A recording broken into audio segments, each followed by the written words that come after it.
Retinosis pigmentaria GT y retinosis pigmentaria Paraguay presentan el programa Preguntando a los expertos. Invita Retina Iberoamérica. Bienvenidos a otro programa de Preguntando a los expertos, un programa preparado muy especialmente para todas las personas que nos están escuchando y viendo en sus hogares. Una actividad preparada y organizada por Retinosis Pigmentaria GT y Retinosis Pigmentaria Paraguay, una actividad a la cual invita también Retina Iberoamérica. Y el día de hoy estamos muy contentos de que nos está acompañando un experto especial, ¿verdad? Vamos a leer un poco del currículum de él y también les voy a comentar cuál es el nombre del doctor al finalizar su currículum. Él estudió medicina general en la Universidad Nacional Autónoma de Nicaragua. Tiene una especialidad de oftalmología en el Centro Nacional de Oftalmología de Nicaragua. Tiene una subespecialidad en glaucoma en la Unidad Nacional de Oftalmología de Guatemala y es miembro de la Asociación Panamericana de Oftalmología, miembro de la Sociedad Centroamericana del Caribe de Glaucoma. Él es el doctor Orlando José González Picado. Él reside en Guatemala, para ser más específicos, en el departamento de Baja Verapaz, municipio de Salamá, de donde yo también soy oriunda, así que me da mucho gusto, doctor, presentarlo. Ok, ¿qué tal? ¿Cómo está Vivian? Muy Me bien, encanta, gracias. me encanta estar en esta plática porque así las personas tienen un mayor conocimiento y sobre una enfermedad importante, pero que es menospreciada por los sistemas de salud de toda Latinoamérica al no considerarla una enfermedad eh, muy importante. Eso es uno de los factores que afecta a la evolución de esta enfermedad en las personas. Claro, y el doctor, como es especialista en glaucoma, el día de hoy pues nos va a hablar sobre este tema. La dinámica sigue siendo la misma que en los programas anteriores para las personas que ya nos conocen. Nosotros colocamos el tema y el experto que va a realizar esta charla, esta entrevista, y pues las personas colocan en el chat sus dudas, ¿verdad? Nos mandan a nuestras redes sociales de Retina Iberoamérica, Retinosis Pigmentaria GT y Retinosis Pigmentaria Paraguay sus dudas y nosotros las trasladamos. Y al finalizar, pues hay una opción para las personas que están conectadas en el Zoom a que puedan realizar sus preguntas, ya sea por el chat o también a viva voz. Así que vamos a iniciar con la primera pregunta. ¿Qué es el glaucoma, doctor? Bueno, el glaucoma es una enfermedad degenerativa que afecta al nervio óptico, que es una enfermedad irreversible, de lenta progresión y que produce finalmente ceguera. Eh, Más o menos, eh, a pesar de que los datos no son totalmente exactos, se considera que a nivel mundial hay entre el 1,5 y el 2% de la población mundial puede tener glaucoma. Entonces estamos hablando de más de 100 millones de personas en el mundo. Sin embargo, es una patología que no es diagnosticada realmente por múltiples motivos. Eh, Entre los motivos está de que es una enfermedad que es asintomática, no produce síntomas y entonces la mayor parte de pacientes que son captados y diagnosticados como glaucoma fue porque llegaron a una consulta médica de oftalmólogo por otra patología. Entonces, prácticamente debe haber un subregistro a nivel mundial de esta enfermedad. ¿Y cuáles pueden ser las causas de la enfermedad del glaucoma, doctor? Mire, entre las principales causas, bueno, todas las personas podemos desarrollar glaucoma. Entre las principales causas está la edad. Entre más mayor edad tenga uno, puede presentar la enfermedad y aumenta con respecto a la década de la vida. O sea, a los 40 podemos tener glaucoma, pero a los 50 con mucha mayor incidencia, a los 70, a los 80. Entonces, en la medida de cada década de la vida puede iniciar la enfermedad. Otra de las causas es la herencia familiar. O sea, hay gente que genéticamente presenta la enfermedad como un rasgo dominante o un rasgo recesivo en su herencia y por lo tanto hay familias enteras con pacientes con esta enfermedad y esos serían las principales causas en las que los podría, y algunas enfermedades concomitantes que tienen a los pacientes. Por ejemplo, gente que tiene problemas vasculares, entre ellos los que tienen enfermedades como la migraña, eh, la apnea del sueño, que es una patología que es bastante frecuente. Las personas que roncan y que en determinado momento de la noche quedan sin poder respirar. Esa es una de las causas. La hipotensión, la hipertensión arterial, la diabetes, esas enfermedades son relacionadas con los pacientes que tienen glaucoma. Usted nos habló de diferentes tipos de glaucoma. ¿Nos podría decir cuáles son esos tipos de glaucoma? Mire, hay varios tipos de clasificaciones, porque hay glaucomas del desarrollo, eh, de nacimiento. Por ejemplo, hay pacientes que tienen glaucoma al nacer, que son los glaucomas congénitos. No son muy frecuentes, porque más o menos la estadística dice que uno de cada 50.000 nacimientos puede tener un niño que tenga glaucoma congénito. Hay glaucomas que se presentan en la niñez, en la adolescencia, en la juventud, son muy pocos, pero generalmente los glaucomas que son más abundantes son los glaucomas adquiridos, que son los glaucomas que se subdividen en glaucoma de ángulo primario, de ángulo abierto, y hay otra clasificación que tiene que ver si son primarios o secundarios a alguna enfermedad. Por ejemplo, hay glaucomas secundarios a trauma, glaucomas secundarios a enfermedades inflamatorias del ojo, glaucomas secundarios a, a- a uso de gotas. Es bastante frecuente en nuestro medio. O sea, pacientes que van a la farmacia, tienen el ojo rojo, la farmacia no tiene ningún tipo de restricción y le da una sustancia que se llaman esteroides o corticosteroides, y esos esteroides producen una sensación de bienestar. Si uno tiene el ojo rojo y está inflamado el ojo, entonces la persona al colocarse la gota siente un beneficio extremo. Entonces, no hay restricción para la compra de esas drogas, los pacientes van a la farmacia y comienzan a usar y a usar la medicina, y esa es una de las principales causas de glaucoma secundario, a uso de esteroides. Ah, mire qué interesante. Siempre en todo medicamento se dice, ¿verdad?, que uno no puede automedicarse y que las recetas o las soluciones que nos presenta el internet o los vecinos o las demás personas no son las mismas para todos y que debemos ser precavidos, ¿verdad? Pero es alarmante la situación, ya que podría llegar a causar una enfermedad irreversible como es el glaucoma, ¿verdad?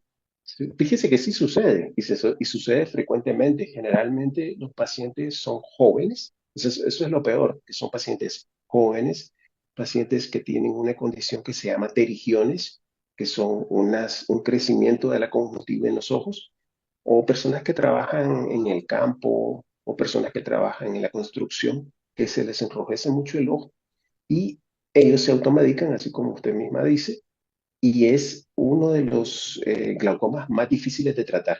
Muy, muy, muy difícil.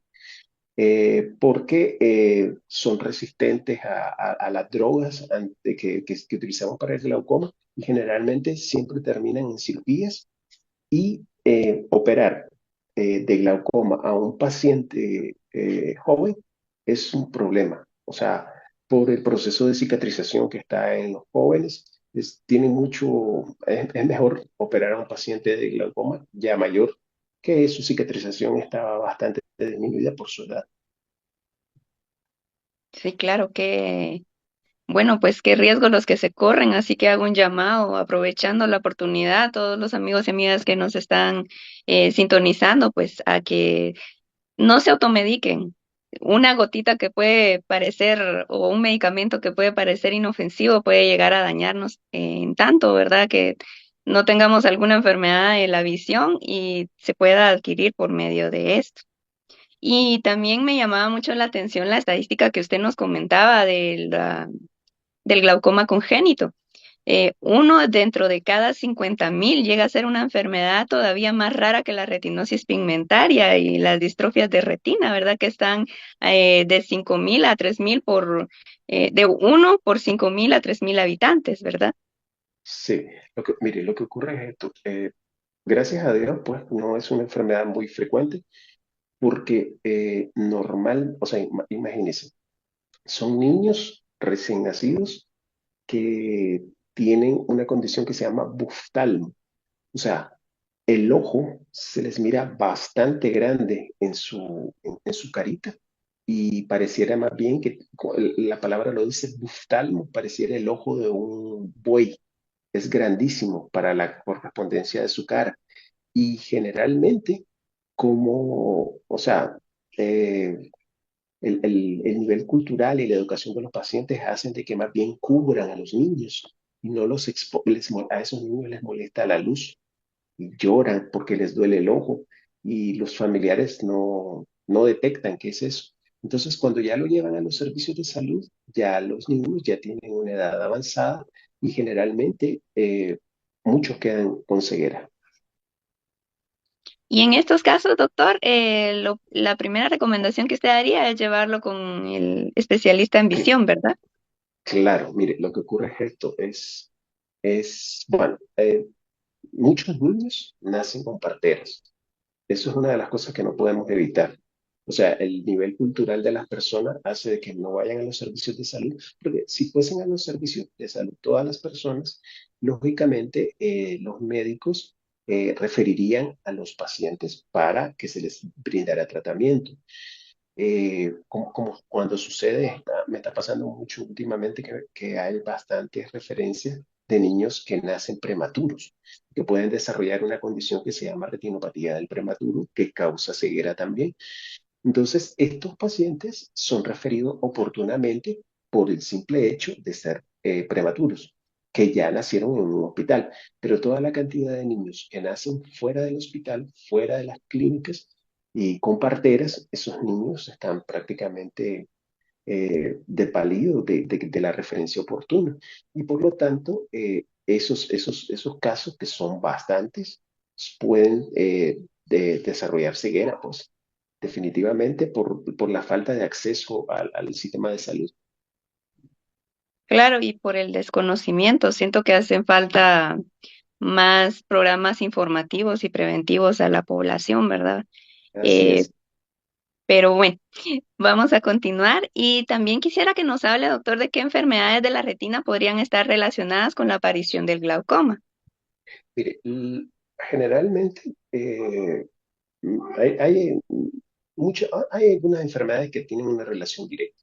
La retinosis pigmentaria es una, por los mecanismos que ocurren a nivel de las células ganglionares que están en las capas de fibras nerviosas a nivel de la retina. Prácticamente la fisiopatología es la misma. Es un estrés oxidativo y la liberación de sustancias químicas que producen la muerte y la apoptosis de las células que están a ese nivel. Entonces, más o menos, por eso hay gente que tiene retinosis pigmentaria y concomitantemente tienen glaucoma. Generalmente el glaucoma es de ángulo abierto. Otra de las enfermedades es la retinopatía diabética. O sea, la retinopatía diabética puede producir glaucoma, un tipo de glaucoma bien agresivo que se llama glaucoma neovascular. La diabetes es una enfermedad muy peculiar, muy particular. Eh, Nosotros nacemos con una cantidad de vasos sanguíneos desde que nacemos. Esos vasos sanguíneos viven con nosotros toda la vida, pero la diabetes produce factores que que hacen que crezcan nuevos vasos sanguíneos. Y esos nuevos vasos sanguíneos son vasos sanguíneos débiles, que se rompen con facilidad, y eso es lo que hace que se produzca la enfermedad de neovascularización, que ese tipo de glaucoma también es refractivo al tratamiento, no mejora con tratamiento médico y generalmente termina con tratamiento quirúrgico. O sea, en esos casos, la visión se afecta por el glaucoma y por la retinopatía diabética. Y otra enfermedad que podemos catalogar como enfermedad de la retina es la miopía maligna, la miopía que tiene una gran refracción y esa se asocia bastante al glaucoma e incluso es bastante difícil hacer el diagnóstico en esas situaciones porque el disco óptico, el nervio óptico, se mira en la gente miope excesivamente grande y muchas veces se confunde con glaucoma. Entonces, a veces eh, hay un mal diagnóstico y la enfermedad evoluciona y puede producirse la ceguera en esos casos. Ceguera de dos tipos, ceguera por el glaucoma y por la miopía alta, elevada. Claro, e imagino que todas esas otras patologías concomitantes pues complican más las enfermedades en sí, ¿verdad? Y Claro, me imagino que porque los tratamientos deben ser más complicados. los tratamientos son más complicados, más costosos. Entonces, eso hace de que, bueno, y aparte de esas enfermedades que son meramente oculares, están las enfermedades comunes de la tercera edad. Entonces, son pacientes que tienen costos exagerados, que pueden cubrir una medicina y no pueden cubrir otra. Y entonces, esos pacientes son los que tienen una evolución peor. Entiendo. ¿Cómo ve una persona con glaucoma? Mire, ese es el problema del glaucoma. Esa es la pregunta clásica. Un paciente con glaucoma mira bien, fíjese, llega el paciente a la clínica, tiene su mejor visión 20/20, 20/30, y cuando ya se le hace su chequeo a nivel usando lentes o usando otros instrumentos diagnósticos, observamos que el paciente tiene un glaucoma avanzado. Entonces, el paciente se le toma la presión intraocular, la tiene elevada, se le mira el daño a nivel del nervio óptico, pero el paciente mira bien.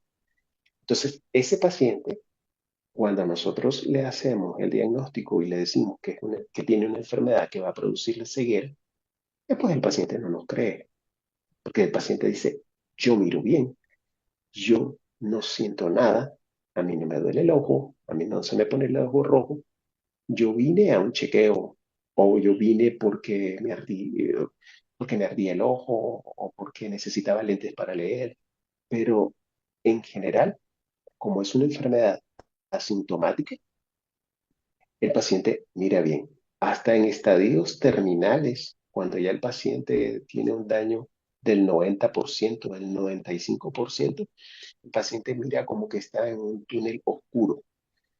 O sea, alrededor de la visión del campo visual observa oscuro y en el mero centro es donde mira totalmente bien. En la medida de que ese campo se va estrechando, se va reduciendo, entonces la persona lo va notando. Si es una persona mayor, pues lo va notando muy lentamente. Si es una persona un poco más joven o que tiene un nivel escolar más elevado, lo nota a veces cuando están manejando. O sea, cuando las personas van manejando, miran de reojo para ver si viene algún vehículo y de pronto se dan cuenta que no lo pueden ver porque tienen una disminución de su campo visual. Y entonces ahí es donde se dan cuenta y llegan. Pero en general, los pacientes no se dan cuenta que han tenido una pérdida visual importante y como solo miran con la parte central, entonces ellos consideran que tienen buena visión. Eso es en los casos de glaucoma de ángulo abierto. Por ejemplo, en los casos de glaucoma de ángulo cerrado, en esos casos sí, el paciente siente, bueno, si es de forma aguda, siente dolor en sus ojos, dolor, ojo rojo, visión borrosa, dolor de cabeza, incluso hasta a veces náuseas y vómitos de la intensidad del dolor. Y si no es la forma aguda y es una forma subaguda o crónica, miran halos de colores en las bombillas de luz en la noche. sea, ellos miran hacia la bombilla y miran halos de colores. Entonces, en ese tipo de glaucoma sí puede haber algún síntoma, pero en los glaucomas de ángulo abierto son totalmente asintomáticos y generalmente miran bien en los estadios leves, moderados, hasta los estadios avanzados, es que ellos ya sienten alguna dificultad. ¿Qué tratamientos existen, doctor, para el glaucoma actualmente? Miren, hay varios tipos de tratamientos. Hay tratamientos médicos y tratamientos quirúrgicos. Generalmente, de un inicio, el tratamiento es meramente médico, por muchos motivos. Eh, es médico, ese médico puede ser por medio de láser o por medio de gotas. Eh, y se hace principalmente de acuerdo al estadio en que encontremos al paciente. Por ejemplo, si encontramos al paciente en estadios leves y moderados, definitivamente el tratamiento es médico porque las medicinas lo que hacen es disminuir la presión intraocular, que es el factor que podemos controlar. O sea, es el único factor que podemos controlar. En el glaucoma es lo único en lo que podemos incidir. Entonces, eso es lo que se hace. Si el paciente está en estadios avanzados y no mejora la presión intraocular con gotas, entonces pasamos al tratamiento quirúrgico. Como le decía, la gente joven tiene más dificultad a responder a un tratamiento quirúrgico, la gente mayor responde mucho mejor a un tratamiento quirúrgico. Y hay sus pros y sus contras con respecto a los tratamientos médicos. Por ejemplo, en el tratamiento médico, eh, esta enfermedad le da a personas de la tercera edad que tienen condiciones socioeconómicas difíciles, no tienen apoyo de la familia, son de bajos ingresos, eh, están en asilos, se les olvida la medicación, les cuesta llegar a donde les van a hacer los exámenes. Entonces, todos esos factores inciden con la adherencia al tratamiento. Y hay estadísticas en las cuales dicen que el 75% de los pacientes diagnosticados con glaucoma y dándoles su tratamiento médico abandonan el tratamiento por estas causas, por falta de adherencia, por falta de medicación. Otros eh, sienten los efectos secundarios de las medicinas, porque todas las medicinas, las que sean, dan reacciones adversas. Entonces, alguna gente se queja de que le arde, de que, de que le da síntomas sistémicos, ¿no? Y por eso abandonan el tratamiento. Y otros son pacientes que el costo de estas medicinas es bastante elevado. No, los sistemas de salud muchas veces no cubren este tipo de fármacos porque consideran que no es un problema primordial a la salud pública, porque lógicamente no hay estadísticas fidedignas. O sea, las estadísticas que tenemos son las de la gente diagnosticada, pero hay montones de gente. Dicen que en los países desarrollados, el 50% de los pacientes eh, que llegaron a una consulta tenían glaucoma y no lo sabían. Y en los países subdesarrollados, eso prácticamente llega al 75%. Los pacientes desconocen su situación como que si presentan o no presentan glaucoma. Claro, y hablando de los países subdesarrollados también, pues muchas personas cuando llegan a hacerse un chequeo oftalmológico, entre comillas, em, lo que llegan es a una óptica, a que les Es hagan que un examen de refracción visual y ahí no abarca ninguno de los exámenes que usted nos está comentando. sí, lo que ocurre es esto. El problema es la cantidad de oftalmólogos por país. O sea, los países tienen poca cantidad de oftalmólogos y la mayor cantidad de oftalmólogos normalmente siempre están en las ciudades principales.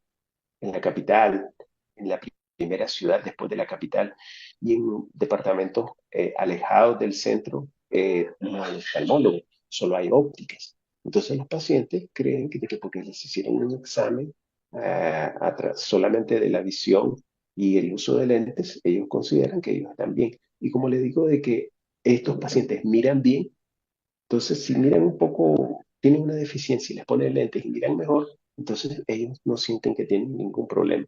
Entonces es un problema de educación y de políticas nacionales de salud. Sí. ¿Y cuál es el pronóstico, doctor, del glaucoma, de los diferentes tipos de glaucoma que usted nos ha hablado? Mire, el objetivo principal del glaucoma es detener el avance de la enfermedad o enlentecerlo. O sea, eso es lo que se quiere con el tratamiento, ya sea médico o quirúrgico. O sea, la enfermedad tiene una historia natural, una historia natural. ¿Qué significa que tiene una historia natural? Pues que la enfermedad, cuando aparece en nuestro organismo, ella va a producir, si no intervenimos en nada, ceguera. O sea, eso sí es. Y eso es lo que me sucede frecuentemente. Llega un paciente de 50, 60 años, no miro, doctor, y lo primero que no miro bien, miro muy poco, y lo que uno mira es que ya tiene un daño del 99% de su nervio óptico y tiene presiones elevadas, 40, 50. Ese paciente probablemente, si hubiera llegado a los 40 años y hubiera sido diagnosticado a esa edad, no le hubiera producido ese daño excesivo que tiene. Entonces, el tratamiento del glaucoma, el objetivo principal es disminuir su presión intraocular para que no haya afectación del campo visual y enlentecer la enfermedad. Entonces, eso es lo primordial. Entonces, en base a eso, así es el pronóstico de la enfermedad. Si ya llegamos a, por ejemplo, en los glaucomas secundarios, como el de los esteroides, el pronóstico no es bueno, es un pronóstico bastante malo, porque tiene que estar relacionado con la edad. O sea, tiene un daño severo del nervio óptico, tiene presiones elevadas y son jóvenes. Entonces, estoy hablando de jóvenes entre los 20 y los 30 años. Entonces, no es lo mismo que una persona tenga 70, 80 años y tenga glaucoma a que tenga 20, 30 años. Entonces, el pronóstico, eh, lo que queremos es, con el tratamiento, es evitar la ceguera o enlentecerla. Ese es el tratamiento. Entonces, en base a eso, generalmente, eh, hay muchos factores que impiden que logremos nuestro objetivo. Entonces, no solamente depende de la institución, depende del ambiente, depende del paciente, como ya le estaba explicando. Entonces, el pronóstico, imagínense, hay pacientes que dicen, tienen glaucoma, e inmediatamente tienen lo que tiene cualquier paciente cuando le diagnostican una enfermedad crónica. Lo niega, primero lo niega, entran en negación y dicen, no, no, yo no tengo glaucoma, yo no tengo nada.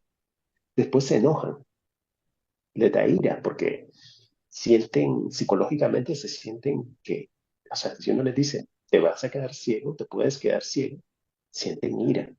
Después entran en depresión y después entran en aceptación.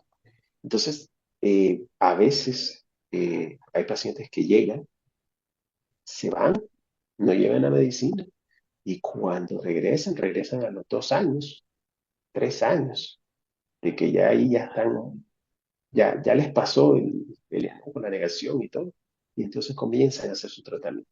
Entonces, el pronóstico varía de cada caso. Cada caso es individual, totalmente individual. Entonces, lo importante es la adherencia del tratamiento de parte del paciente. O sea, y cuando hablo de adherencia, es de todos lados. Por ejemplo, hay estudios en los que dicen de que cuando un médico general o un especialista prescribe gotas oftálmicas, Solo el 20% de esos médicos le enseñó al paciente a colocarse su gota. Solo el 20%. Entonces, o sea, a veces le damos la gota al paciente y el paciente no sabe cómo aplicarse. Entonces la desperdicia, le cae fuera del ojo, se contamina el frasco. O sea, hay que enseñarle al paciente, hay que educar al paciente para que se pueda adherir al tratamiento y por lo tanto pueda cumplir su tratamiento. Y entonces en eso también tiene que ver el pronóstico de la enfermedad. Igual cuando ya estamos en el tratamiento quirúrgico, eh, son importantes las citas subsecuentes al tratamiento quirúrgico. En algunos casos hacemos tratamiento quirúrgico y continuamos con gotas porque la enfermedad ya está bastante avanzada. Entonces hay un sinnúmero de situaciones eh, por todos lados, de parte del personal, de parte del ambiente, del paciente, sus condiciones socioeconómicas. Y uno de los factores más importantes es el costo de las medicinas. Es totalmente significativo. Entonces, por lo menos donde yo trabajo, yo trato, o sea, yo he hablado con las empresas que venden las medicinas y trato de conseguirles eh, gotas que sean muestras, pero las muestras de esas medicinas no son como las muestras médicas que traen una o dos gotitas, sino que son frascos que traen completo el tratamiento, pero son muestras. Y entonces eso ayuda a los pacientes a que puedan utilizarlas. O sea, porque ya no compran la medicina cada mes, sino que tal vez tienen que comprarla cada 2 meses. Y eso les ayuda significativamente para el cumplimiento porque definitivamente, si no se adhieren al tratamiento por varias razones, definitivamente el paciente va a llegar a la ceguera. Y usted nos platicaba ahora, de hecho desde la pregunta anterior quería tocarle el tema, pero usted nos platicaba ahora y aprovecho sobre su trabajo, ¿verdad? Desde mi conocimiento que trabaja también acá en una institución donde ayudan a las personas con bajos recursos, ¿nos podría contar un poquito? Sí, lo que pasa es de que o sea, trabajo en un ONG que está adscrito al Club de Leones. Entonces, el Club de Leones tiene un mandato a nivel mundial en preservar la visión de los pacientes. En un inicio, es un movimiento que nació en los Estados Unidos y en un inicio se enfocaron con el tratamiento de las cataratas, porque a diferencia del glaucoma, la catarata es la primera causa de ceguera reversible, ¿ya? Entonces, mucha gente se queda ciega, pero de forma reversible y a través de una cirugía de catarata, pues el paciente puede volver a ver, ser productivo para el país y para su familia. Mientras que en el glaucoma, pues lógicamente ocurre lo contrario. Es la segunda causa de ceguera irreversible en el mundo. La primera es la retinopatía diabética. Y la diabetes tiene una alta prevalencia, principalmente en bastantes países de Latinoamérica.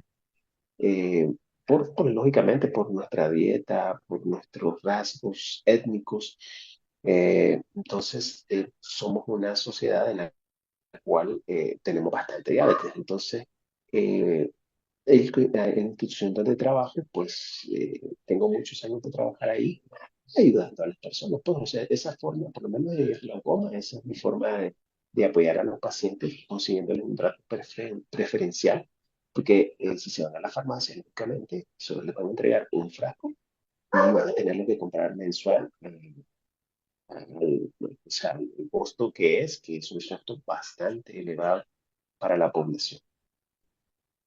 Exactamente. Y para las personas de Guatemala que nos estén sintonizando, que nos estén escuchando, pues quiero aprovechar este momento para decirles de que hay lugares donde con un costo más bajo ustedes se pueden hacer un buen examen con un oftalmólogo, donde pueden tener medicamentos más accesibles y tratamientos quirúrgicos y médicos más accesibles, como lo es el Club de Leones, ¿verdad? Acá en Baja Verapaz, en Salamá, está el Hospital de Ojos del Club de Leones.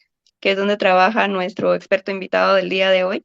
Y pues la recomendación es, deben hacerse sus exámenes oftalmológicos con un profesional y si son personas de escasos recursos, pues hay instituciones que pueden apoyarlos en este sentido. Así es. Bueno, vamos a continuar. Quisiera, doctor, que nos dijera algunos factores protectores de los cuales podamos tomar en cuenta para cuidar la visión y evitar la aparición del glaucoma en los casos donde sí es prevenible, ¿verdad? Mire, con respecto a la prevención del glaucoma, eh, como tal, o sea, la idea es hacerse el examen para darnos cuenta si podemos tener o no la enfermedad. Eso es lo principal. Ahora, cuando ya uno tiene, bueno, en forma general, para protegerse sus ojos, uno tiene que utilizar frutas y verduras que tienen bastantes antioxidantes naturales, a comer carnes blancas, em, pero cuando ya evitar fumar, el fumar es una actividad que daña muchos órganos y daña significativamente el ojo, porque la nicotina produce una vasoconstricción y esa vasoconstricción afecta a la circulación de la cabeza del nervio óptico y por lo tanto puede destruir las fibras que están ahí y si tiene glaucoma, a aumentar el glaucoma y si no lo tiene, pues poderlo predisponer, limitar el uso del café. O sea, muchas personas toman café de forma bastante abundante. O sea, una taza de café normalmente puede aumentar de 2 a 3 milímetros de mercurio la presión intraocular. Eso en un paciente con glaucoma es bastante significativo. Imagínense que se toma 8 tazas al día. Entonces, esa persona puede estarle subiendo la presión a su ojo y al aumentar la presión se puede dañar el ojo. Y otra actividad que sucede frecuentemente es en la gente que hace deporte y tiene sed y acaba de entrenar o va a empezar a entrenar. Tomar 1 litro de agua de una sola vez puede aumentar hasta 6 milímetros de mercurio la presión intraocular.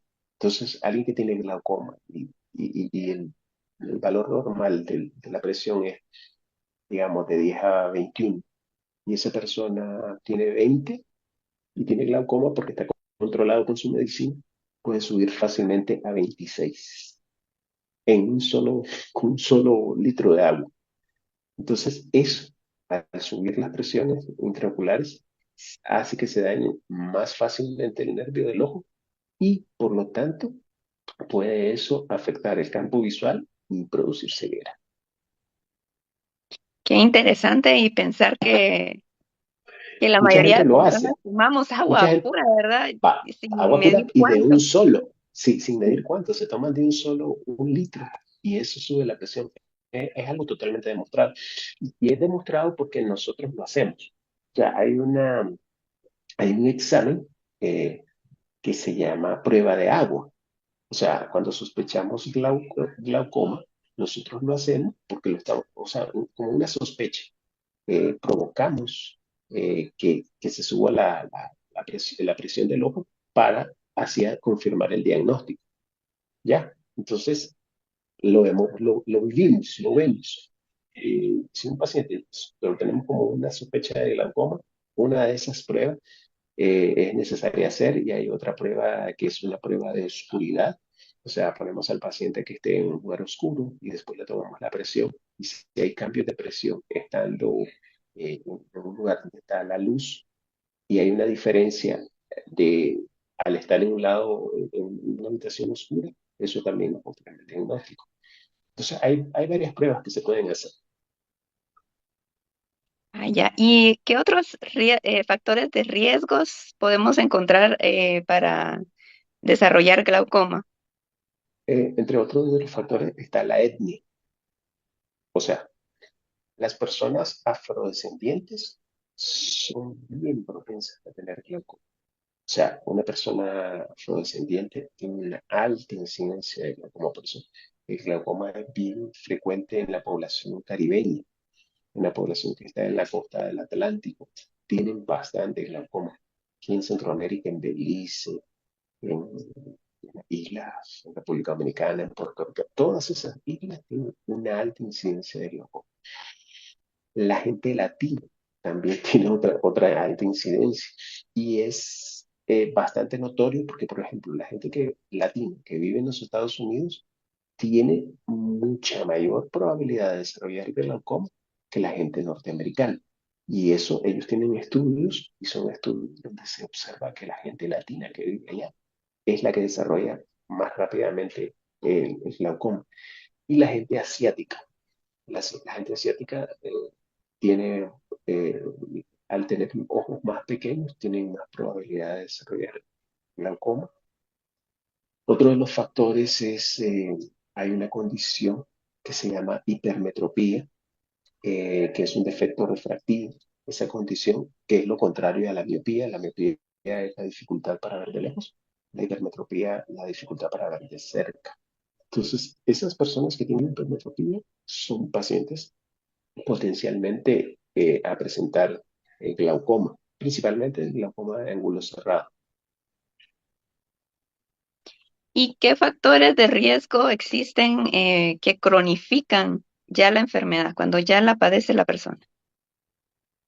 Mire, el problema el factor de riesgo que hay que atacar es la fluctuación. O sea, el paciente ya está diagnosticado, ya tiene su tratamiento. O sea, le hacemos evaluaciones periódicamente y entre esas evaluaciones está la toma de la presión intraocular y los exámenes diagnósticos de seguimiento.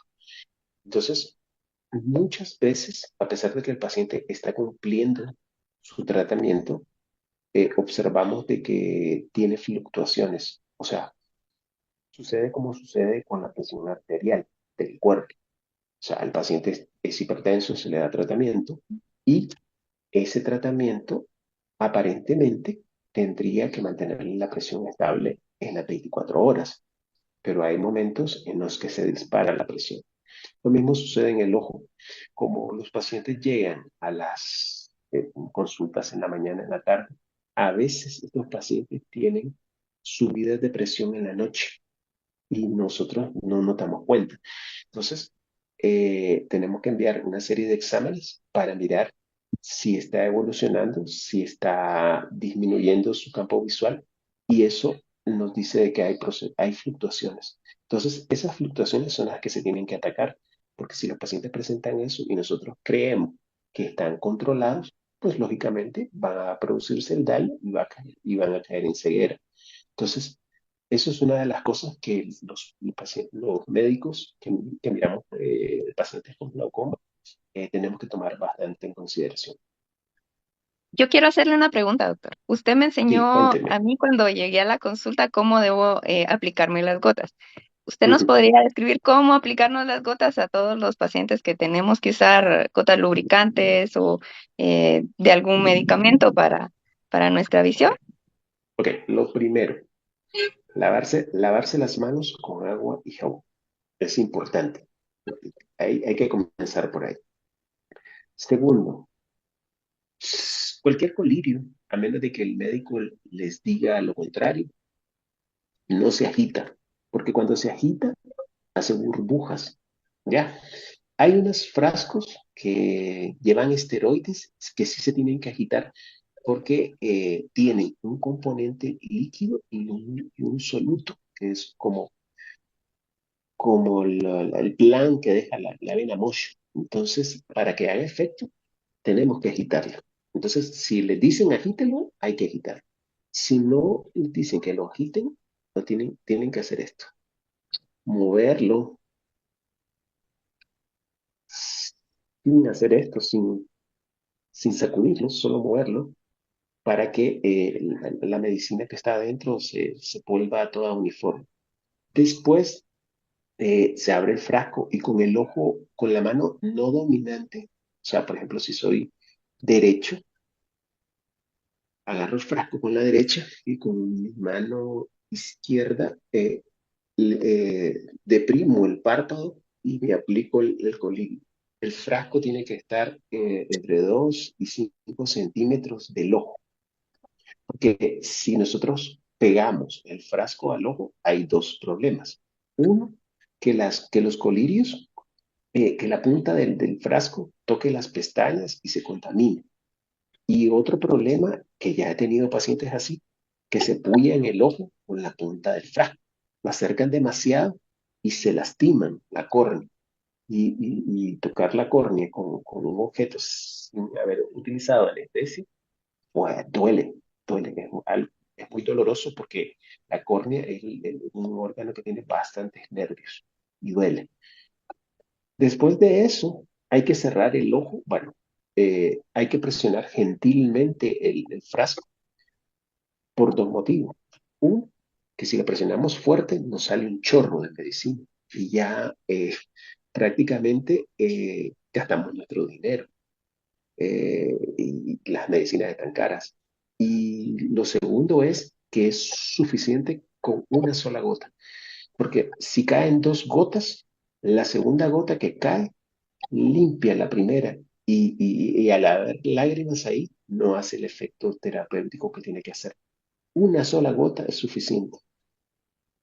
Después se cierra el ojo por un minuto y el exceso de medicina se tiene que limpiar de la piel, porque hay algunas medicinas que caen a la piel y dan reacciones alérgicas o producen pigmentación. O sea, se oscurece el área donde cae la medicina.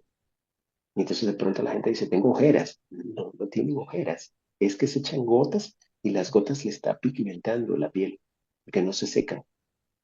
Entonces, en algunos casos, cuando tienen enfermedades sistémicas, eh, por ejemplo, hipertensión o algo, alguna enfermedad crónica, es mejor ocluir el punto lagrimal. Se cierra el ojo y se toma donde está el lagrimal y se hace una presión por unos 2 minutos y eso va a hacer que la medicina solo permanezca en el ojo y no llegue al resto del cuerpo. Entonces, esa es la idea de utilizar los frascos para que duren mucho más.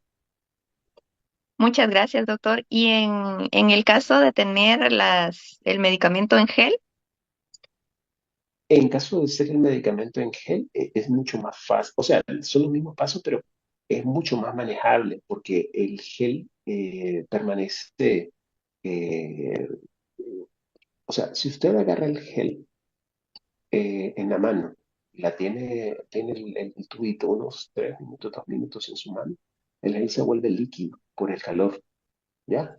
Entonces, tiene que usarlo sin que permanezca mucho tiempo en su mano para que se mantenga más. La idea del gel es que tenga más adhesión al ojo, o sea, que permanezca más tiempo.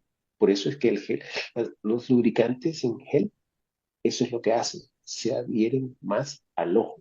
Los colirios caen en el ojo, se mezclan con las lágrimas y se van a la vía lagrimal. Por eso cuando ustedes echan colirios, al minuto, a los 2 minutos, ustedes sienten amarga la garganta, porque la medicina generalmente produce ese sabor metálico, amargo.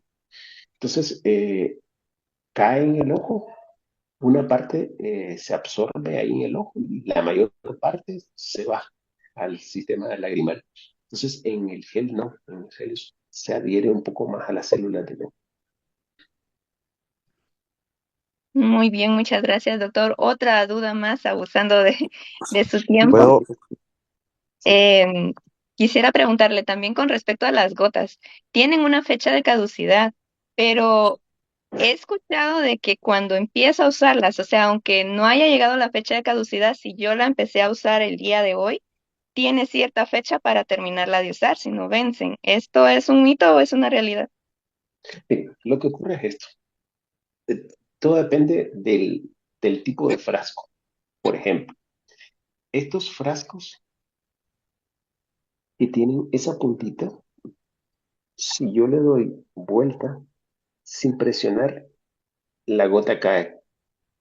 ¿Por qué? Porque estos frascos, que son los frascos convencionales, son frascos que eh, no tienen un sistema valvular.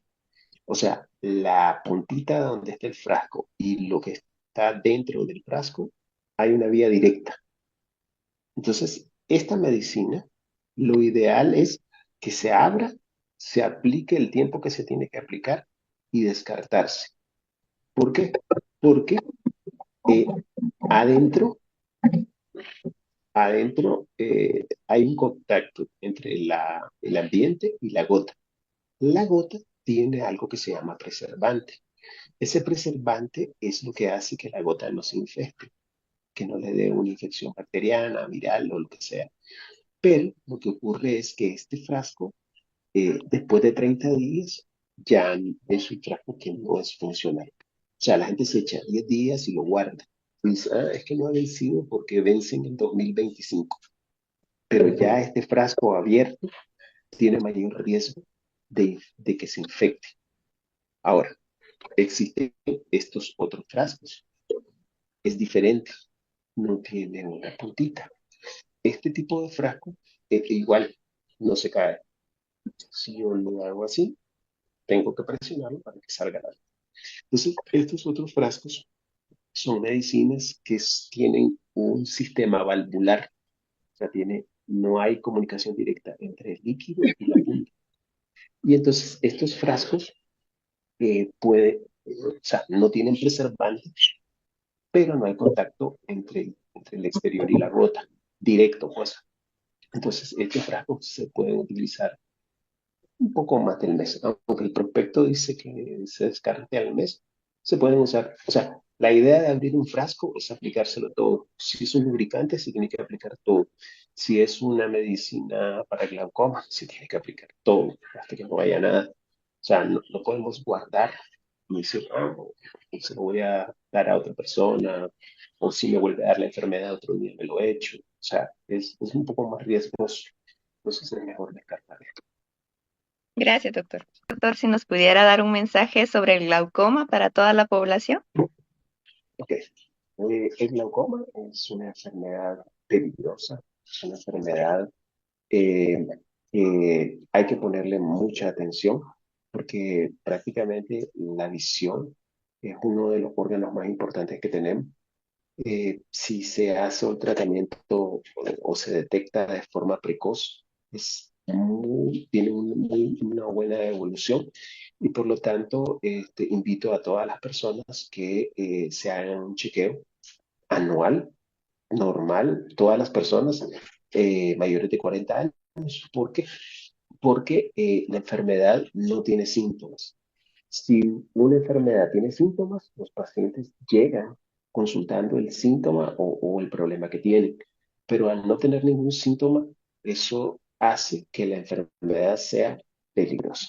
Si ustedes hacen un chequeo temprano y van a desarrollar esa enfermedad o desarrollan esa enfermedad, lo más probable es que no tengan consecuencias irreversibles para su visión y puedan sobrellevar su vida de forma normal, sin ningún impedimento. Muchísimas gracias, doctor, por su tiempo, a las personas que se conectaron, a todos los que participaron. Le damos la despedida al doctor. Fue un honor para Vivian. nosotros tenerlo acá. Bueno, nada más que agradecer a todas las personas que hoy nos acompañaron. Gracias, Vivian, por moderar una vez más la reunión. Al doctor, la verdad que aprendimos muchísimo, muchas dudas aclaradas, conocimos un poquito más de lo que es glaucoma. Y bueno, invitarlos a todos que nos sigan en las redes y que ya muy pronto también vamos a estar subiendo esta grabación para que puedan escuchar y puedan compartir. Nuevamente, muchísimas gracias, doctor. Ok, a la orden.